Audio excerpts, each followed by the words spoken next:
Europe 1. Voitures brûlées, abribus dégradés et policiers attaqués. Bilan des émeutes qui ont eu lieu la nuit dernière dans le quartier Persaigne à Alençon dans l'Orne. Des violences qui auraient été déclenchées par l'interpellation d'un homme un peu plus tôt dans la journée.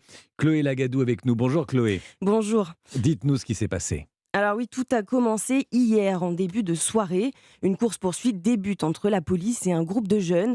Une course-poursuite qui va se solder par une interpellation dans le quartier de Persaigne. Quelques heures plus tard, aux alentours de 23h, des violences éclatent. Le bilan, 24 voitures brûlées et une quarantaine de tirs de mortier contre les forces de l'ordre. La semaine dernière, déjà, plusieurs individus ont été interpellés pour détention et trafic de drogue dans ce même quartier populaire. Et selon les autorités, ce sont ces arrestations qui ont provoqué les émeutes de la nuit dernière. Il y a près d'un an, des violences similaires avaient éclaté dans les mêmes conditions, de quoi questionner le maire d'Alençon, Joachim Pueyo. Premièrement, la présence des forces de l'ordre. Alors, on a demandé de renforcer les effectifs du commissariat d'Alençon. Ça a été fait.